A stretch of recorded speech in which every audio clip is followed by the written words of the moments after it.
Like, I was happy. I loved what I was doing, and I loved who I was. But I felt bad for them, the doofy helmets and like whatever.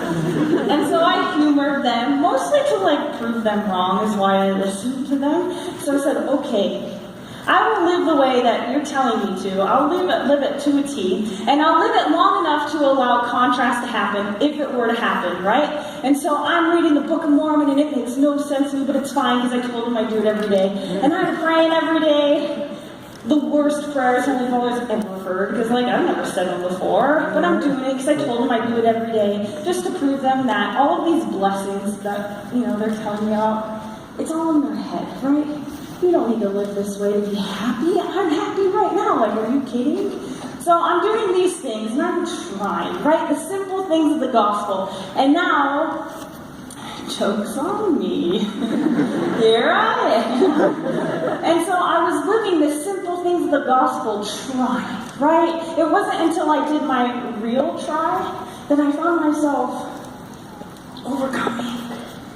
And I found myself conquering, right? Overcoming and conquering things I never thought I could overcome and conquer. Things I thought I would be stuck with and struggle with the rest of my life. Things that just made me who I am, right? And I changed. I changed. Not because someone told me I had to. That's not why. That wouldn't have worked with me.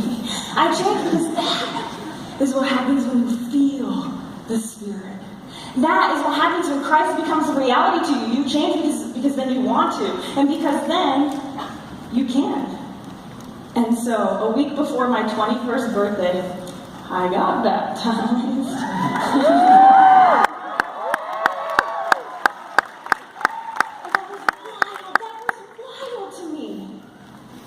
But the difference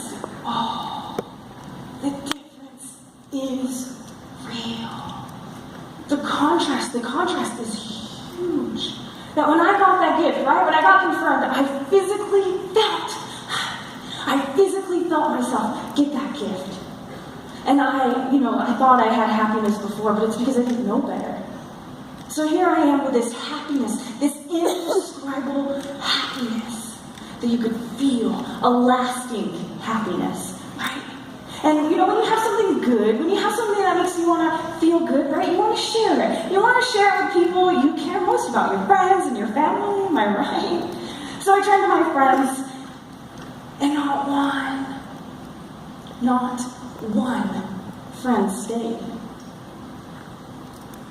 They all left. They wanted nothing to do with me and what I was a part of, and it hurt.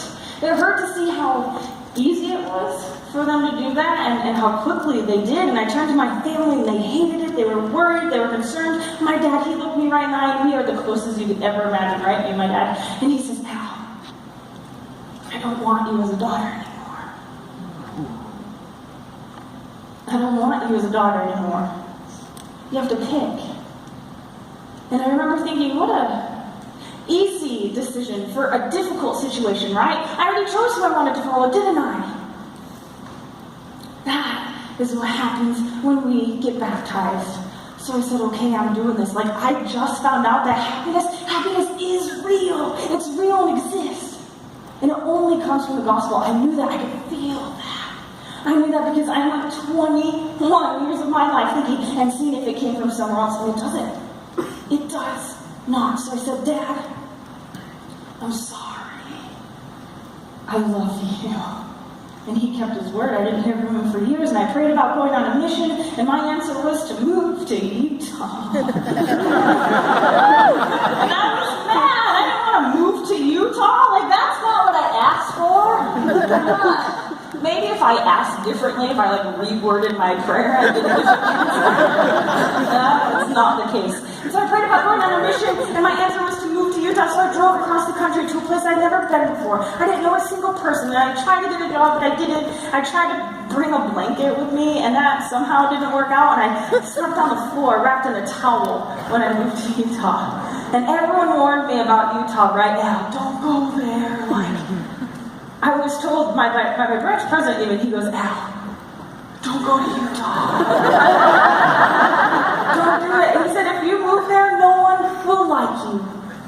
If you move there, you will not fit in. Don't do it, Al. Don't go. And I remember thinking, Don't tell me that, because I gotta go still. He's making me. And I moved here and I was excited and I thought everything will fall into place, right? Because this was his idea, and it got worse. I had never felt alone until I got baptized. I had never gone through anything noticeably hard and difficult until I got baptized. I had never found myself collapsed. Literally collapsed on the floor, screaming at God, saying, I can't do this, I am not this strong, I'm not, you have the wrong person. And how many times I pleaded to him, with like the little bit of energy that I had left, and said, why? Why is something so right so hard? Like, do you even care still about me? Are you even there at all?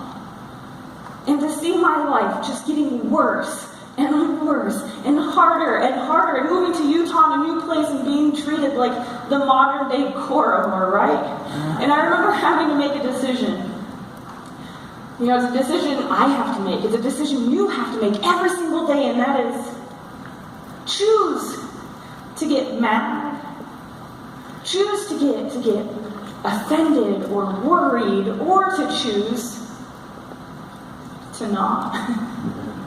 It's choose to keep going, choose to trust, choose to have faith, or not. What it came down to, and what it will always come down to, is choose God. Choose God. Or not. And so I had to redecide who I wanted to follow. Sometimes I had to make that decision several times a day. And ultimately I decided to keep going. I decided to see what on earth, Heavenly Father had up the sleeping room, because I had the slightest idea at that time, right? And all it took was a change of mindset on my end. A new perspective, right? We find what we look for. So look for the good. And as soon as I did that, as soon as I changed my mindset, my life changed. It blossomed. And I'm doing everything I'm doing right. I had this question. I can't tell you how many times I asked this question, like, I lost everyone and I moved here and I'm being treated so poorly and no one wants to talk to me, no one wants to date me. Like, it is awful, right? Things are getting worse. And I'm like, how? How do I teach someone that doesn't want to listen? Or that maybe I'll never get to meet? How? I moved to Utah and I see these people who grew up with a church, and I didn't have that. I went 21 years of my life not knowing that there's a God, that He's real, and He, in reality, speaks to us. How can I help people know that? How can I help people to know that, yeah, things suck, but that's okay, because they'll lead you to better things? And so I had a simple prayer of, how can I help? What can I do to help these people to know that they're not alone? That things are really great. Even when things suck, they're great. And I found that this church, what we're a part of, what we're doing, like this, I love this. What we are doing is real. It is so real, and it's so great. It is. This is the greatest thing you will ever be a part of. And I love that. God, I'm nothing without Him. That is my passion. I love Him. I'm doing what I'm doing right now. Everything that I'm doing right now is because I love Him. That's my passion. So what's yours? Listen to your reoccurring thoughts. Not once has things gone the way that I had in mind. Not once. And that could be hard, right? Especially if you think it's a righteous good thing that you're asking for, like going on a mission, or getting married, or having someone ask you on a date, because that didn't happen to me for a while. Like, even though it's a righteous good thing that you're asking for, even though it means so much to you, right? That is when we have those fleeting thoughts of, do you even care still? Like, about me, right? But how grateful I am that they did not go the way that I had in mind. Because they have been profoundly better than what I ever could have imagined for myself, greater than I even knew existed, and I love that. I love that. I wouldn't have a single thing if it weren't for God, right? The next thing I knew, because of that change of mindset, and because of a simple prayer of how can I do what I love, and how can I help, the next thing I knew, again, I started a blog. It's a blog, and I got bigger than it should have. And I knew someone was actually going to read it. I would have named it something better. I know one of my blog posts, it got over 1 million views in just half a day. And I remember thinking, oh, I definitely should have named it something better. The next thing I knew, because of that change of mindset, and because of prayer, was the past 5 years, I found myself traveling all over the country speaking. And if you would have asked if this was something I sought after, it wasn't. I actually, in college, I got straight A's in college, except one class. And not only was it not an A, I flunked it completely, like miserably. It was public speaking.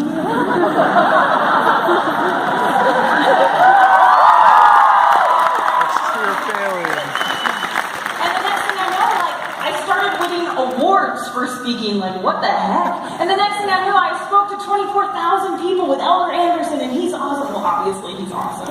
He's short. Yeah. That's just really short. And the next thing I knew, my face was on the cover of LDS Living magazine for 2 months, and that was awkward, but, like, fine, I guess. I started doing, like, radio shows and TV shows and interviews, and I wrote a book, and it became a bestseller before it even came out, and it's still a bestseller. And, I mean, people are reading it, and if you wanted to read it, I wouldn't, like, be mad. And the next thing I know, my life started getting out of control, and I'm not telling you all this to be like, hey, look at me. That's not why I said it, right? Because it's not about me, is it? No. It's about you. And I don't mean you as a group, but you. What is it that you need to overcome and conquer? What are the things that make you happy? Who is it that God wants you to be? But I did tell you all of that on purpose, for a reason. Why?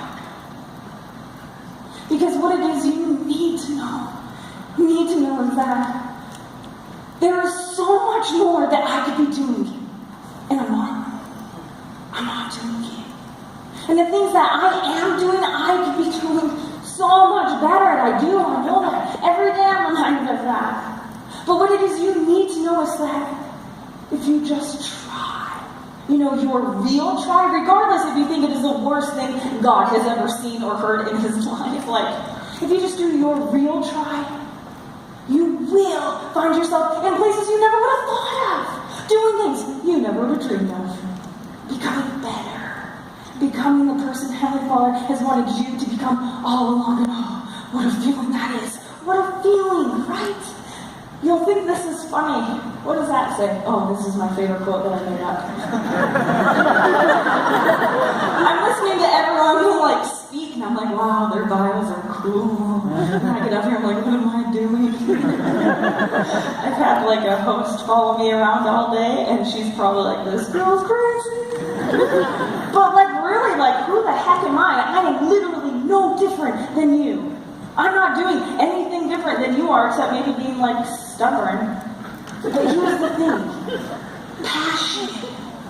Passion will override any lack of skill to really accomplish the incredible. I don't know what I'm doing, you guys. I have no idea what I'm doing. But things are awesome because I have that passion.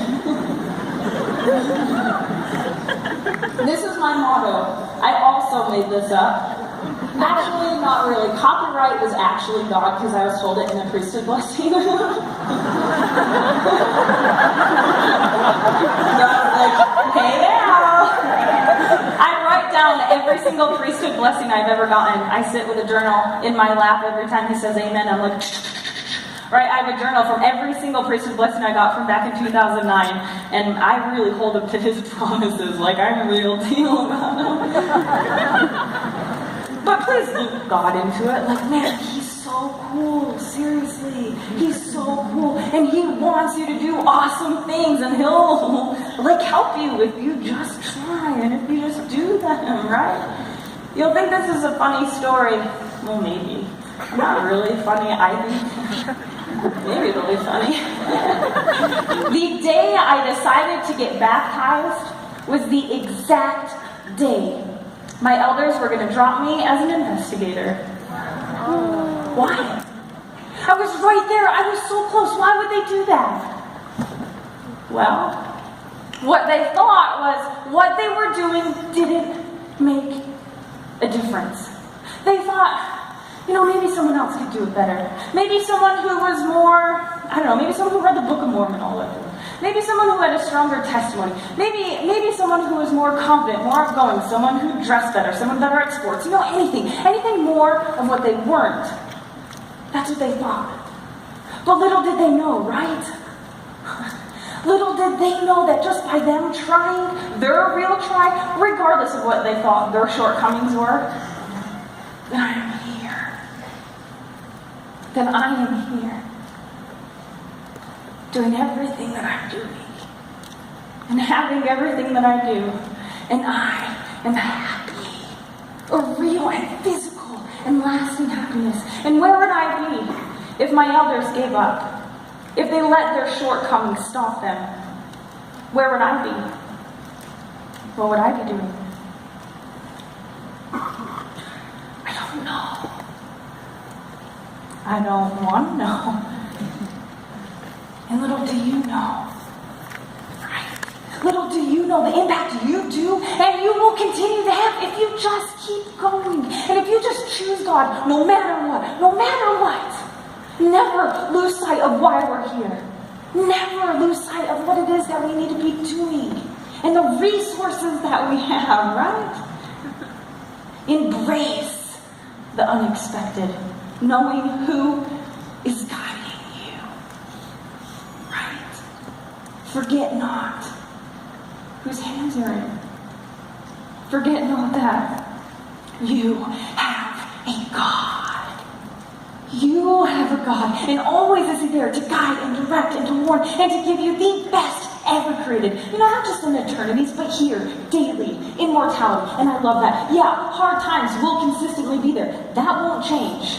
Read my book. My life is full of trials that suck. I've gone through things 100 times harder than hearing that from my dad. And driving across the country, laying on the floor, wrapped in a towel. 100 times harder. Hard times will always be there. But so will Christ. And with Him do we overcome and conquer absolutely everything. Every feeling of loneliness or doubt or anxiety or temptation or roadblocks. With Him we can overcome and conquer the world. Right? And I love that. Comfort. A chance to change. Opportunity is always there because Christ is always there. And I love that. If we aren't doing what makes us happy, if we aren't doing the things that makes us want to scream really loud at a group of people like you guys, I think we're missing the point. Alma 56:46, it says, "Behold, our God is with us, and He will not suffer that we should fall. Then let us go forth." And I want to echo that. Go forth. Embrace the unexpected. Because God is real. He's as real. Is your heart beating right now? In this exact second, God is mindful of you. And the second after that, and all the seconds after that, your prayers have been heard. But greater are the things that He has for personally and individually you. Thanks.